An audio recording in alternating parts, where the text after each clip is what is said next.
Okay, sir. Yes, ma. Welcome all for Kent Academic Programs first program. After so many delays, I'm sorry about that. Anyway, we are starting it off. Okay. Now here onwards, we'll have regularly these programs. Okay.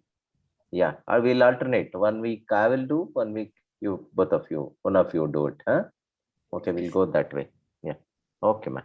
Start. Good evening, everyone. I'm Dr. Vasudha. I'll be presenting on local anesthesia for otologic surgeries. The outline of my presentation will be introduction, a brief introduction, the neurovascular anatomy of the ear, advantages and disadvantages of local anesthetic agents, their contraindications, the types, their mechanism of action, the dosages, toxicity, and adverse reaction of local anesthetic agents, along with its management, an adjuvant agent dexmedetomidine, which is very commonly used in our hospital. Then the surgeries which can be performed under local anesthesia, the local anesthesia techniques of other hospitals and our hospital technique. And also the role of local infiltration when a surgery is performed under general anesthesia. So first I'll start with the history, which dates back to 1800s when the first naturally occurring anesthetic agent, that is cocaine, was isolated from cocoa beans. And the first person who used it on his patients was Sigmund Freud, an Australian psychoanalyst. After that, procaine was the first synthetic derivative which was derived from cocaine in 1904. Thereafter, Lofgren in 1943 developed lidocaine, which is the most commonly used anesthetic agent till date. Before starting about the local anesthetic agents, let's revise the vascular anatomy of the ear. Starting from the external ear, the pinna, it is supplied mainly by the terminal branches of the external carotid artery, that is the superficial temporal and the posterior auricular artery. The various branches supply whole of the auricle, the lateral surface as well as the medial surface. These branches, they also supply the external auditory canal. Along with it, one branch from the internal maxillary artery, that is the deep auricular artery, supplies the external auditory canal as well. If we talk about the tympanic membrane, then the lateral surface is supplied by the branch of the internal maxillary, that is the deep auricular artery, and it forms a network all over the tympanic membrane lateral surface. Along with it, it gives a descending branch or a main branch along the handle of the medius, which is called as manubrial artery or the descending artery. Okay, the medial surface is supplied by the branches of the internal maxillary artery only, and by the stylomastoid branches, which is a branch of posterior auricular artery. Then the mastoid and the middle ear.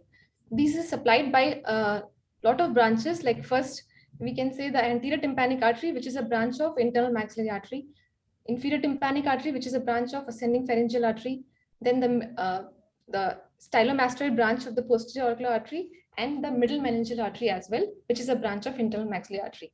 These all supplies various parts of the middle ear and mastoid.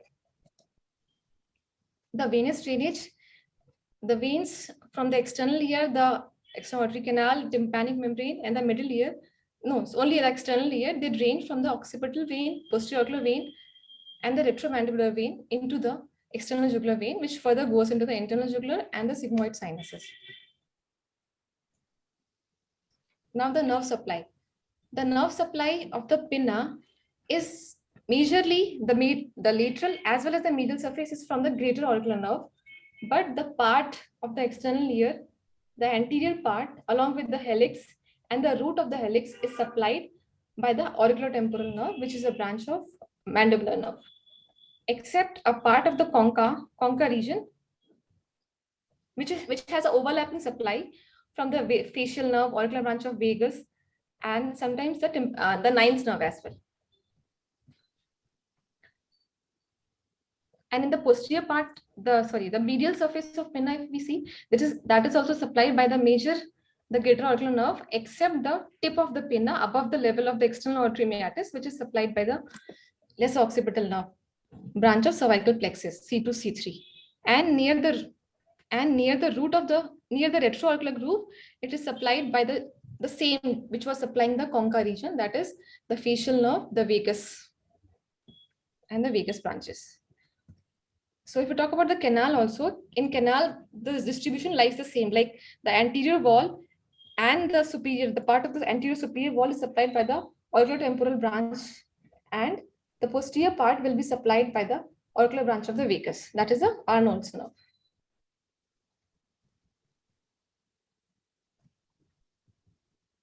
So this is a tympanic membrane lateral surface we are seeing. If I talk about the sensory distribution, then the anterior superior or the anterior part is majorly supplied by the auriculotemporal nerve. The posterior inferior part and a part of the floor is supplied by the Arnold's nerve, and a part of the posterior superior is supplied by the sensory division of the facial nerve. And the medial surface of the tympanic membrane is supplied by the tympanic plexus, which we know is formed by the Jacobson nerve and which combines with the caroticotympanic nerves around the carotid artery, which forms a plexus called as tympanic plexus. So let's start the local anesthesia. What are the advantages that we should choose local anesthesia in a otology surgery? First of all, it is safe. There is no intubation, so there is no even remote possibility of any complication in future, as well as any cardiopulmonary risk which is associated with general anesthesia is not there. So it's very safe. The bleeding is very less because of its vasoconstriction action when we use it with epinephrine. Along with that, intraoperatively, we can assess hearing, especially in the cases of stapes, stapedectomy or stapes, surgeries around the stapes, and we can detect any vertigo also intraoperatively. The recovery is very smooth and easy in case of local anesthesia, which is not the case in cases of general anesthesia. So unnecessary GA complications, post-operative nausea, vomiting is very less, much less, or sometimes not even there in local anesthesia.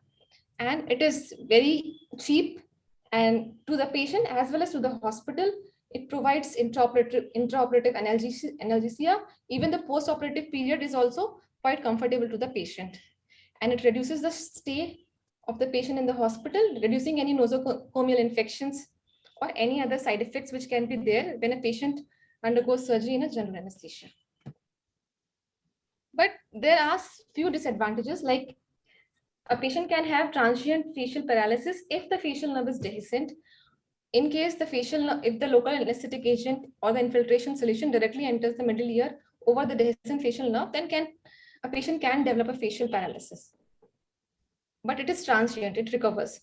And even if some patients don't have a secondary tympanic membrane over the round window area, so the solution can diffuse across it and can cause dizziness and nausea, which can last for 8 hours. These are rare complications, but can persist with local anesthesia. So few contraindication which comes along with the local anesthesia is if a person is allergic to any of the components, especially the preservatives which are used, then we cannot take a patient under local anesthesia. If a patient has multiple comorbidities, especially a geriatric patient, a mentally ill patient who cannot cooperate during the surgery, an anxious patient, because anxiety is the most common, the factor which a patient, when the patient withdraws its consent for local anesthesia. So anxious patient, claustrophobic patient, or a patient who's having spine issues, so he cannot lie in the same posture, being aware that the surgery is performed. So these are some contraindications where we have to go for general anesthesia sometimes. So general anesthesia comes when the patients are like patient factors which make us to take the patient under general anesthesia are the children especially, or a mentally unstable patients, uncooperative patient in the terms they are handicapped or language barrier is there, language deficient, mute, dumb patient kind of thing, deaf, dumb, and those who request general anesthesia. So we cannot take those patients for local. And some surgical factors like long operations or complicated revision surgeries, a lot of scar in the middle ear, and cochlear implantation also, we have to consider surgery under general anesthesia. So the benefits is they don't have a discomfort like the noise, especially of the drill noise, the anxiety attacks, and sometimes the dizziness, which is very rare if we perform surgery around the stapes area, or any backache or spine, especially cervical issues, or a claustrophobic patients. So these are the benefits if we take under general anesthesia. Now let's discuss the agents which are used for local infiltration. They are categorized on the basis of the chemical structure into three types: ester type, amide type, and the chiral forms. Ester types, they are metabolized by plasma pseudocholinesterase enzymes, and the most common ones are procaine, tetracaine, and cocaines. Amide types, they are metabolized in liver by microsomal enzymes, and it includes lidocaine, bupivacaine, and mepivacaine.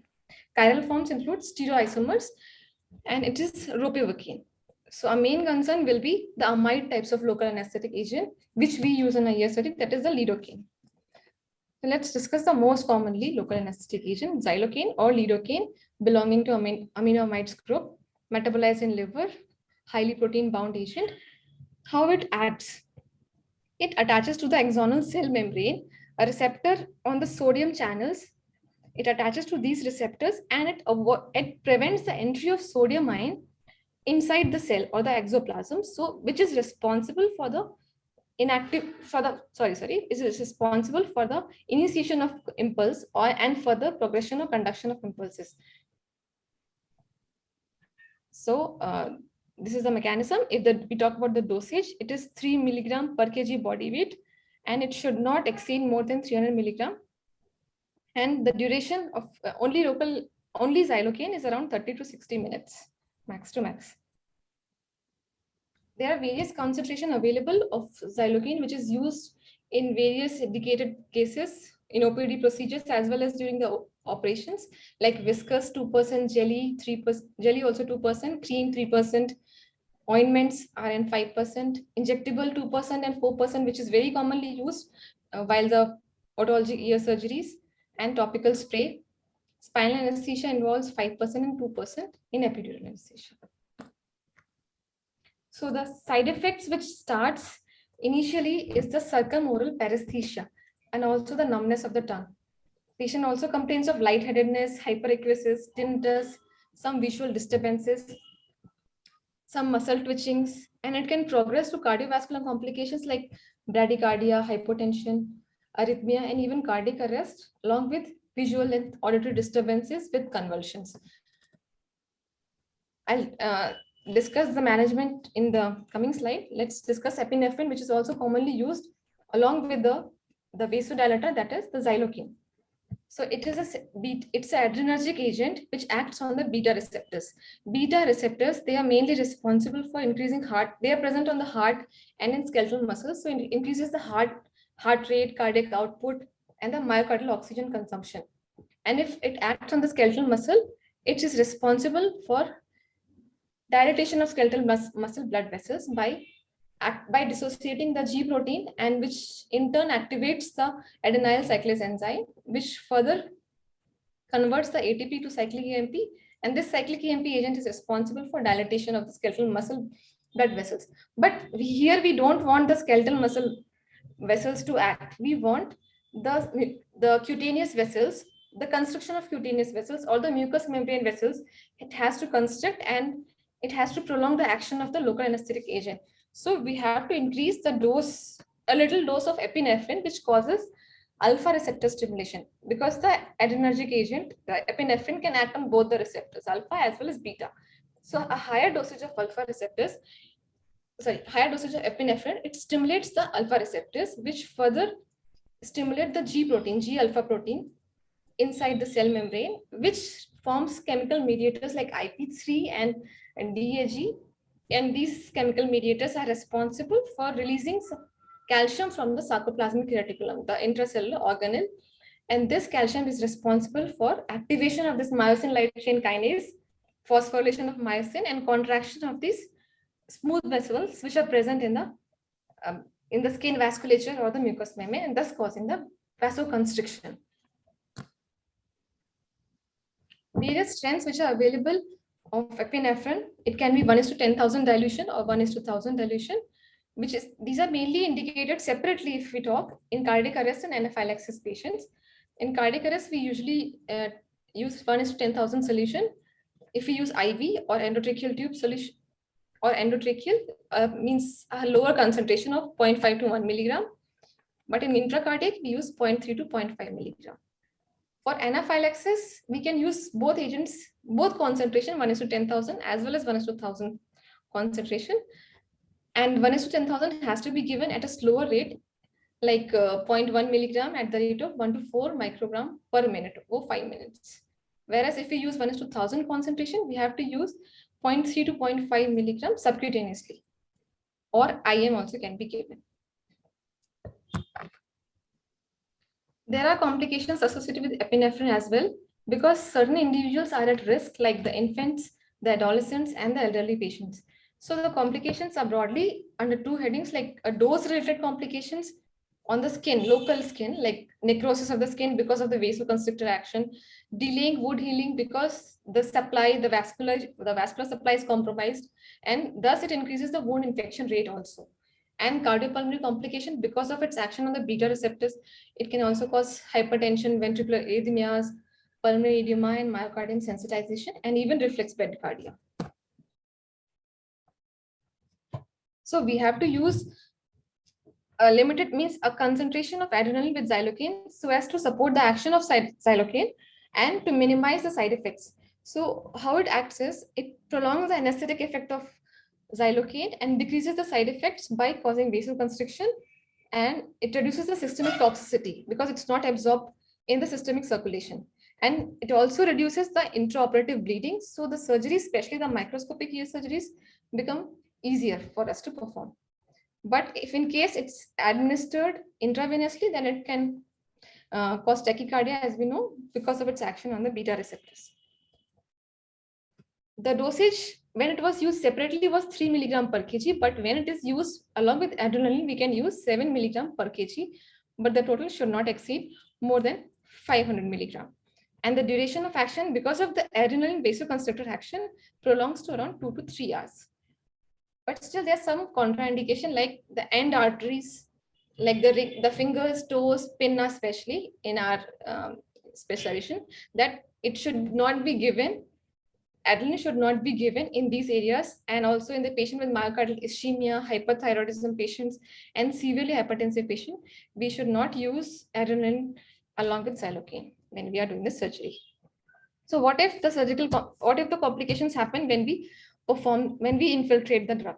So immediately, see, first, the most common side effect is the anxiety or the panic attacks. So we have to counsel the patient preoperatively. We have to give them some pre-medications, like Fortwin Phenargan is usually given, and we have to talk to the patient. And even if the patient develops some skin reactions, some allergies generalized, then we have to stop the operation immediately, and we have to give IV antihistamines and corticosteroids if required. If there is hypotension and bradycardia, we have to start IV fluids and any vasoconstrictor drugs as well. And for control, and if any seizures or epilepsy comes, we have to give diazepam. If diazepam is not able to control that, we have to be ready with the neurovascular agents like succinylcholine. But if succinylcholine is used, we have to be prepared for intubation, mechanical ventilation as well.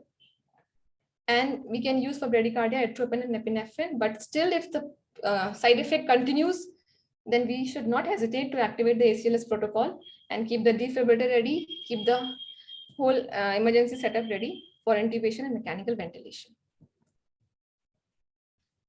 A rare toxicity which is called as local anesthetic systemic toxicity, a life-threatening complication which is from the regional anesthetic agents, that is bupivacaine, when it is administered intravenously or intraarterially. So what happens when we administer it intravenously or intraarterially? It gets systemically absorbed, and it can cause neurotoxicity and cardiac toxicity. So it can present immediately because of its intravascular access, or it can present delayed, that is within 1 to 5 minutes. Intravascular immediate is because of the intravascular injection and also access to the brain leading to neurotoxicity. Delayed is because if we are giving it intermittent injections or the tissue absorption is delayed, but still it can cause neurotoxicity and cardiotoxicity. Even we have to wait for 30 minutes also if we have given toxic dosages or above the dosages permitted for a patient as per body weight. But it is only in the cases of regional anesthetics, not for local infiltration, but it is a known entity which we should discuss. So how we should diagnose it? It starts with the CNS excitement symptoms, agitation, auditory changes, metallic taste, some psychiatric upsetting symptoms. And it can progress to seizures and even sinus depression, drowsiness, coma, or respiratory arrest. And the ending signs will be cardiac toxicity, hypertension, tachycardia, arrhythmias, along with cardiac depression signs. So we have to manage this as well. But before that, I would like to discuss the local anesthesia risk index also. In this local anesthesia risk index, it was given by Becker and his colleagues. They have graded according to the various variables, the complication which can, the risk of local anesthetic agents which can happen. So the entities or the variables which they have used is, if a patient is literate, based on the literacy, good, basic, or poor literacy, they have graded 1, 2, or 3.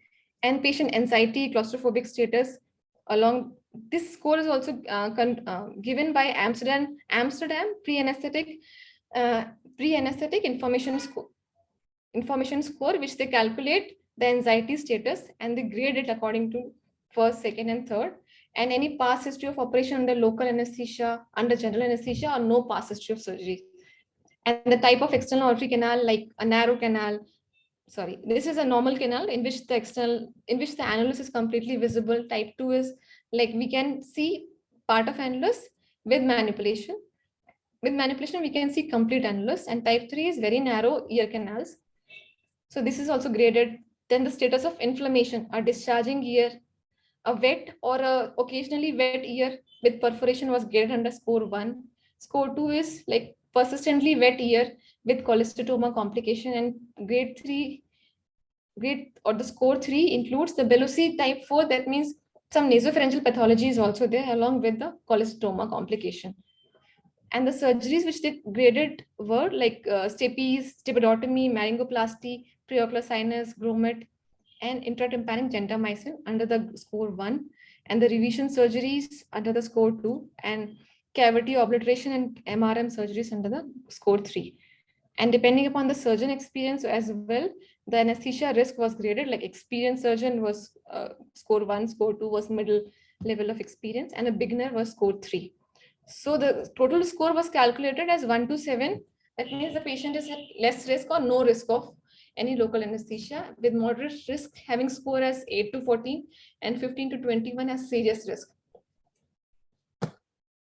So what if this complication sets in? What we should do? We should first focus on the airway because it can lead to a hypoxia and acidosis. So we should be ready with intubation if required. And the seizures has to be managed with benzodiazepines along with the neuromuscular blocker agents if benzodiazepines are not working. And for the cardiac arrest, since the last includes the neurotoxicity and cardiotoxicity, so we have to be prepared with the ACLS protocol to be activated at an early stage. And we have to eliminate the drug by lipid emulsion therapy from the body. Now, an adjuvant agent, which is nowadays very commonly used along with local anesthetic, which is also used in our hospital especially.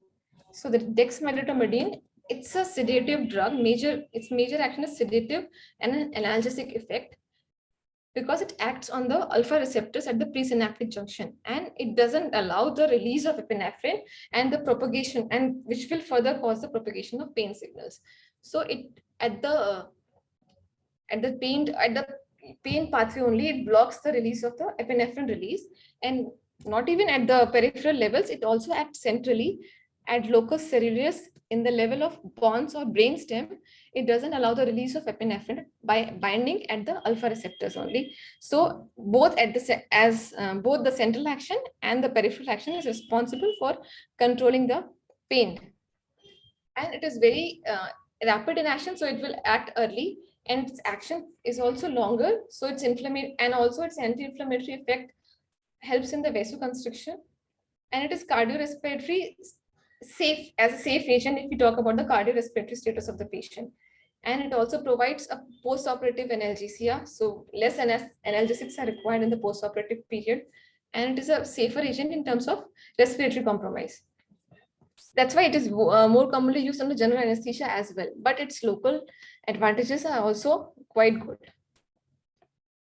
Some disadvantages can be, it can lead to hypotension, bradycardia, some sinus arrest issues are also seen, transient hypertension, Because of this, reflex hypotension, bradycardia can happen, and dryness of mouth, allergy, and anemia as a temporary side effects of dexmedetomidine are seen.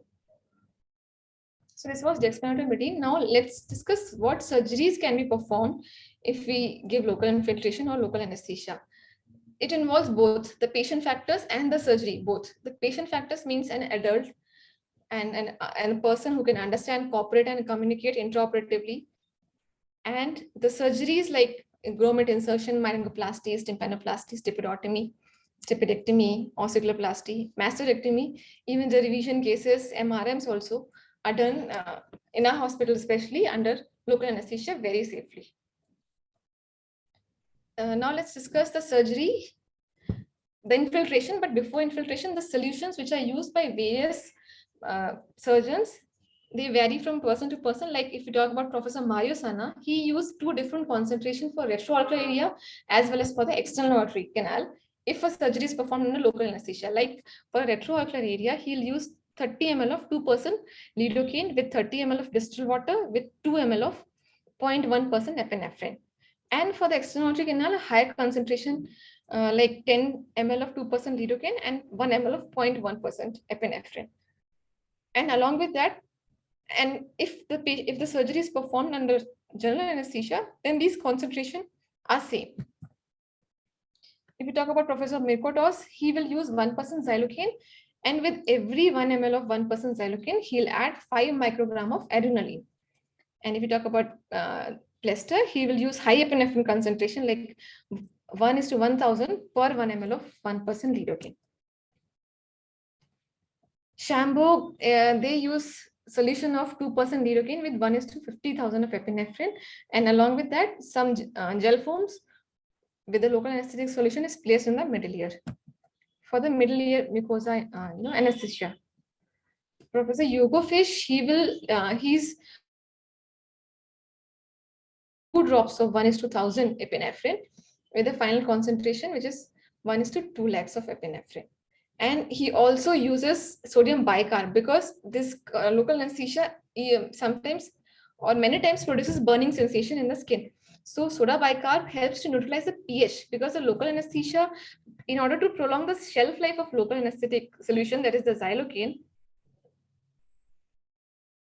it is around 4 to 5. So because of its slightly acidic nature, it causes burning sensation. So if we add soda bicarb, like Professor Hugo Fish uses 2 ml of 8.4%, it helps to reduce the burning sensation.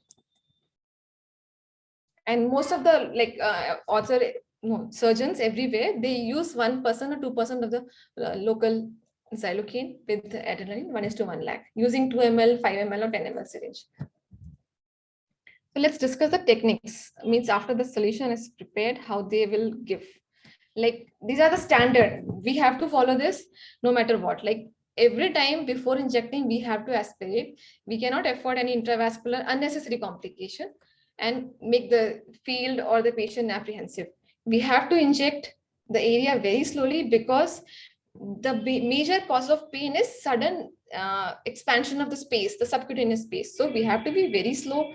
And we have to use the smallest needle possible, the smallest gauge needle possible. That also reduces pain. And for better intraoperatively surgical field, we have to keep the bevel of the needle towards the bone. We don't want any unnecessary blebs and which will rupture and will damage our TM flap, which is very important. And we should never massage the area of infiltration because it will wash away all the local anesthetic agent. And even some studies say that lesser concentration of epinephrine can also be used, and it can also stimulate the same alpha receptors and the same mucocutaneous vasoconstrictor action. And some says even the dose of adrenaline and dextran can be used for making it for suppressing it absorbed into the intravascular or diffusing into the intravascular area and making it safe. So this is the most commonly technique adopted everywhere across India. Like we used to infiltrate the post-auricular area, the retroauricular groove, then the canal at the 12 o'clock, 9 o'clock, 6 o'clock, and 3 o'clock positions, which it's very commonly performed infiltration technique, which is adopted. Now let's discuss some standard techniques like Plester technique. He used to access the through the post-oral region in a retroauricular groove, superiorly and inferiorly and along the posterior canal wall. This is the first injection which he will means first will be across the perpendicular one, that is the posterior canal one, then he will be going towards the superior canal and the inferior canal. After this technique, from the post-oral axis, he will be doing the through the canal, that 12 o'clock, 9 o'clock, 6 o'clock and 3 o'clock positions. Fish injection technique is moreover the same as plaster, but the difference is like he will be giving the same infiltration from the post-oral region, injecting the anesthesia solution into the superior and the inferior canal. Then from the canal side, he'll only give at the superior wall or the superior external aortic canal along the tympanosquamous suture line, and he will check for the anesthesia rest of the skin. If this skin is anesthetized quite well because of these first injections, first or second injection, he will not infiltrate further. Otherwise, he'll infiltrate the canal in the same routine route like 6 o'clock, 3 o'clock and 9 o'clock. So now let's discuss what technique is adopted at our hospital. We have two different concentration. If we are taking the patient under local anesthesia, which is the most commonly means for ear surgeries, which we usually adopt this, but if some factors doesn't approve, then we go for general anesthesia. There are two different solutions. Like for local, we use 20 ml of 2% xylocaine mixed with 20 ml of normal saline with 20 drops of 1:1000 dilution of adrenaline with 25 microgram of this adjuvant agent dexmedetomidine. So the adrenaline concentration which we can calculate is roughly around 1:50 or 1:60,000.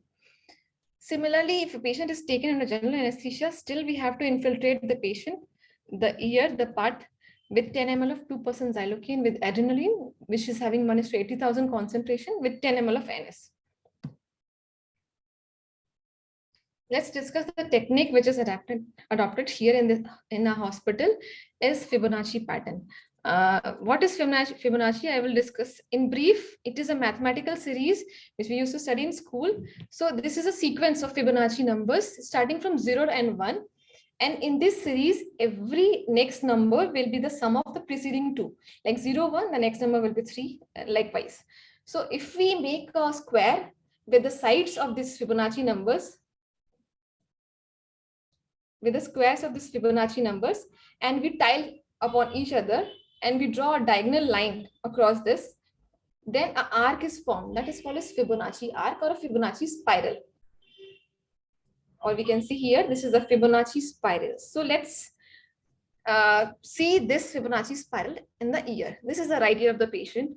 And let's see the Fibonacci arc in this ear. Like if we start infiltration from the superior canal wall, posterior canal wall, inferior canal wall, anterior canal wall, incisura, root of the helix, towards the graft donor site, retroauricular groove, and the cortex area. So this is the pattern which is the most commonly and very efficient technique which is adopted in a hospital. Sorry, let's see in a real ear. When the patient is painted, draped, prepared, we'll position and we'll start from the superior canal wall infiltration. Then posterior canal wall. See the arc, the Fibonacci arc, which I mean, will be like this. In detail, I'll discuss in the further slide. So in this way, it's efficient and we don't miss any injection, and all the overlapping nerves, they are anesthetized and the surgery goes very smooth. Let's start with the superior canal wall. Superior, we have to inject at the superior canal 3 points, but first we have to identify the bony cartilaginous junction. The bony cartilaginous junction, then we have to move 1 to 2 millimeter lateral to the bony cartilaginous junction will be the first point.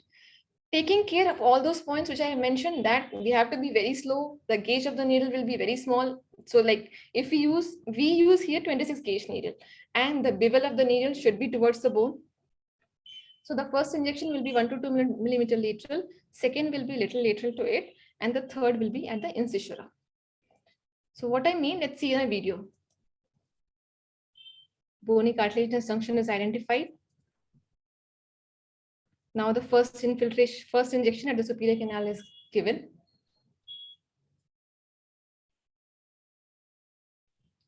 Now the second injection, little more lateral, and the third injection at the incisura terminalis. So this is the first point of the superior canal, first point of the Fibonacci superior canal wall. Now we are moving to the posterior canal wall.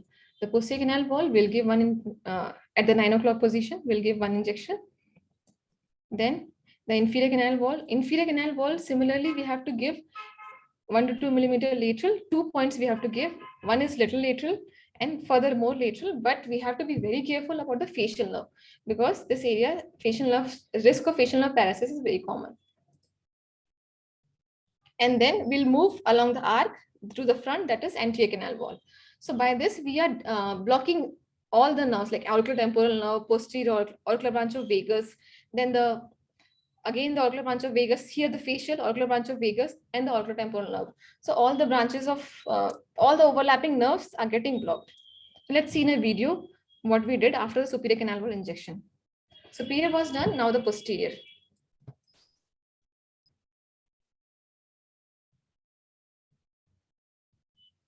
We have to be perpendicular to the skin so that the infiltration is proper with in a slow and a controlled way. Now the inferior canal wall, only the tip of the needle should go. It should not be very deep. We have to take care of the facial nerve. 2 points we have to infiltrate at the inferior canal wall. Now the anterior canal wall. So the Fibonacci arc in the canal is almost complete now.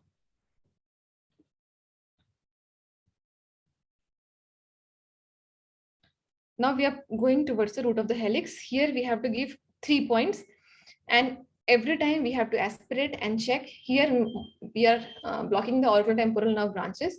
So one is immediately lateral towards from the institutor terminalis, little more higher up and higher up. Let's see the video. The first injection at the root of the helix. Second. And the third.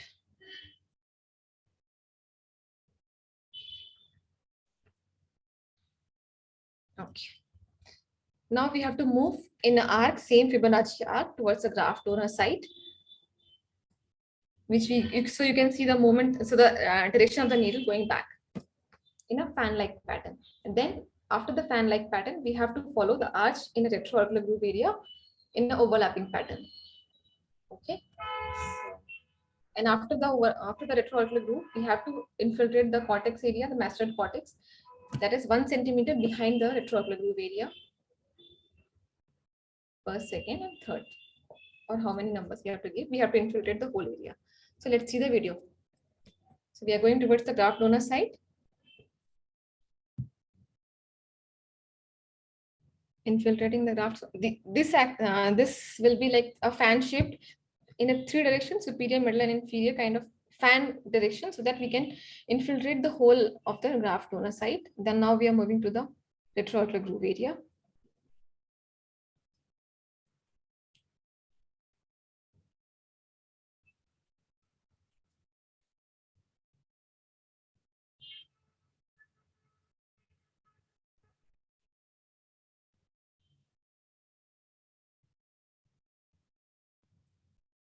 Every time we have to aspirate and we have to check whether we are not in any vessel. So this is the last. We are going 1 centimeter behind the retroauricular groove area, and we are completing the infiltration here of the Fibonacci arc.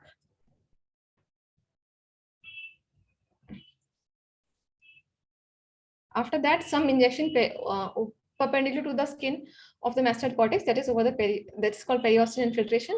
Multiple injection along the whole canal, along the whole retroauricular groove. You can see a part behind the retroauricular groove. Multiple perpendicular injections called as periosteal infiltration. Then after this facial infiltration technique, we have to infiltrate from the post-auricular area. We have to, at the level of the canal, we have to place the needle, and we have to infiltrate at the posterior canal. We have to bend the needle inferiorly, inferior canal, and the superior canal. And we should make sure that the lifting of the skin is visualized, and we have infiltrated the area, the exact area which we were aiming at. Let's see the video. So this was periosteal injections which are going on. Periosteal injections perpendicular to the skin. Multiple injections.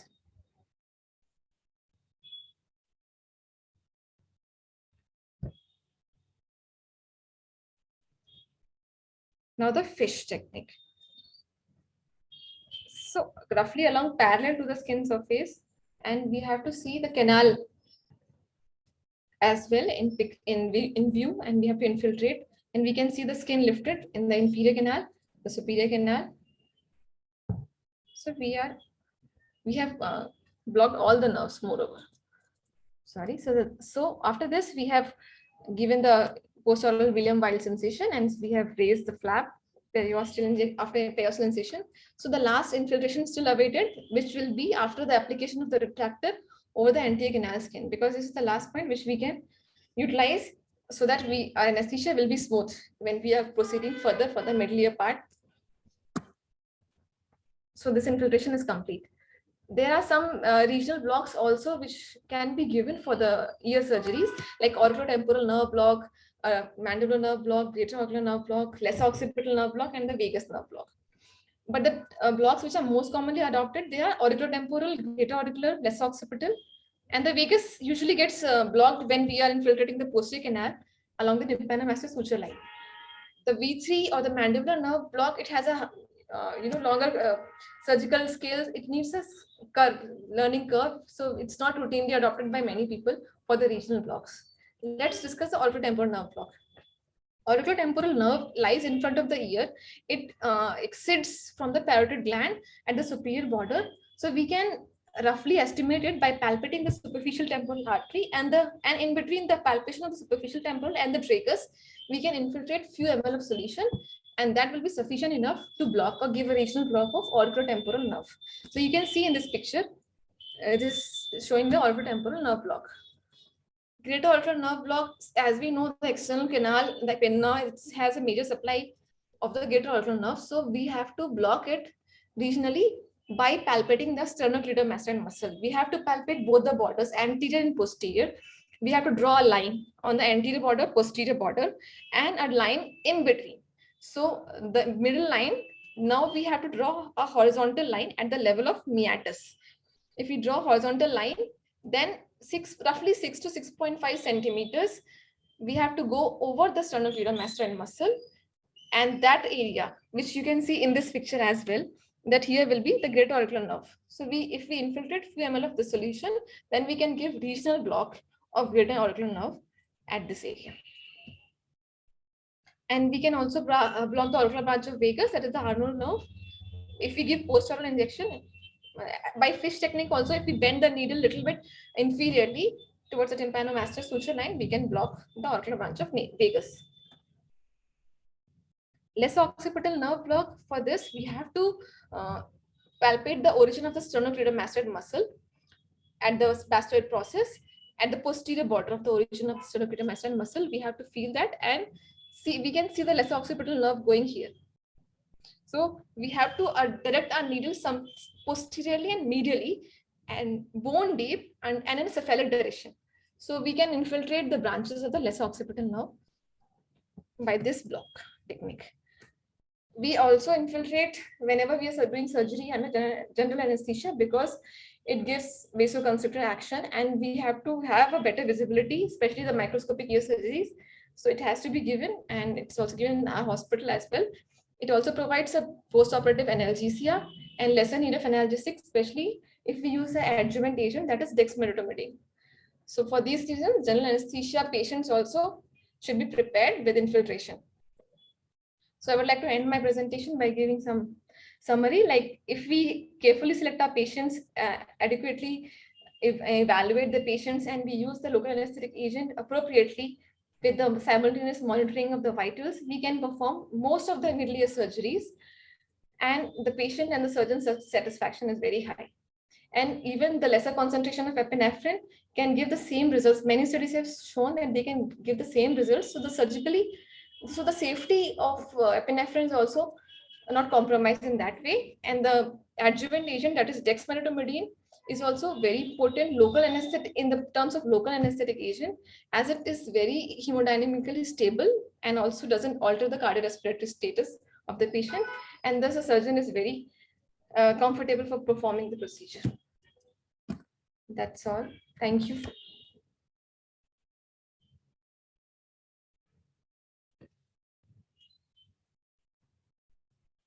Any questions? Okay, thank you very much, Dr. Vasudha. That was a wonderful presentation. Okay, so I'm going to share some points from my experience. Okay, some of the points which are not covered, which I feel is important. Okay, you can stop sharing your screen so that I can start sharing my screen. Yeah. Yes, sir. Stop, sir. Yeah. Okay.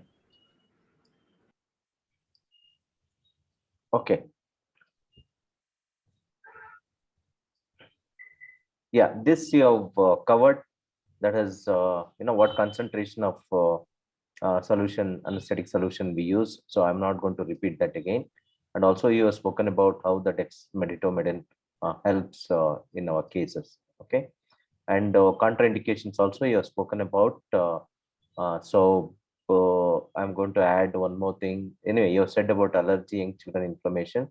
I say type 3 extrinsic canal. So in your Larry index also, you mentioned about the 3 types of extrinsic canal. I don't know which were they. That is Baker's classification or something. I have my own classification. That is whether we can examine the extrinsic canal easily with our headlight or even otoscope. Okay, if we are able to examine easily and the tympanic membrane and complete annulus is seen easily, that is type 1. And if it is seen with a little bit of manipulation using a speculum or something, then it is type 2. And if you are not able to see any annulus at all, that is type 3. Okay, that is type 3 extrinsic canal. And in my experience, I found that invariably patient will have some pain when we elevate the annulus above working in the mid-ear or antecanal wall. Despite good local anesthesia infiltration. Okay, you can start observing here onwards. Yes, sir. When we post the cases for surgery and try to examine with otoscope or headlight and try to classify these tympanic membranes. Okay, type 1, 2, 3. This is my observation, and a few more things. This is general things. Not very important. We need to observe. We have to ask the patient to empty the bladder before shifting into the operation theater if we think we're going to take a lot of time, more than 1.5 hours or even 2 hours. Okay, this is very important. And we should keep the OT temperature very comfortable room temperature. Okay, we should have adequate air conditioning so that patient shouldn't feel too hot because of all the sheets covered. Okay, at the same time patient shouldn't feel too cold also. The temperature should not be too low. Okay, Yes. and all the people in the OT, whoever is there, we should have a positive conversation and gestures, because we shouldn't be scaring the patient. Okay, we shouldn't be using any curse words or cursing words during our surgery. And also, earlier we used to play a soft instrumental music. After recent we have stopped. I think we should start again. So playing some soft instrumental music helps the patient to calm. And also use soft gel pads. You must have noticed, we use special gel pads below patient's head and also the ankle and also for the forearms. Okay, so this will maximize patient's comfort during local anesthesia. So that way patient can lie down for more than 1.5 to 2 hours or even up to the 3 hours we have seen. Okay, this is very important addition. Okay, so now today we'll not discuss about GA for this thing, for otological surgeries. We'll ask our anesthesiologist to do that for us. So this is all about I wanted to avoid, and most of the other part you have covered. You have done a wonderful job. Thank you. Thank you very much. I thought, the Zoom may cut off because we had only 40 minutes this thing restriction, because this is a free account. I couldn't renew the paid account due to some restriction by RBI. But still, Zoom allowed us to, go until for more than 40 minutes. That is nice of them. Thank you very much, Zoom, for your nice gesture.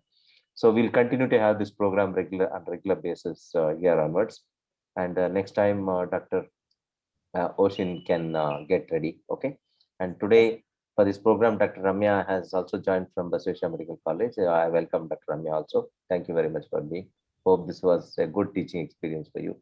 Okay. Thank you all. Thank you, sir. Yeah. Have a nice evening, Sunday evening. See you again on next Sunday, or we should have a this thing journal club. We'll choose today or tomorrow, and we'll have journal club meeting also. I'll put up the timing for that. Thank you very much. Yeah. Okay. Thank you, sir. Thank you. sir. Thank you.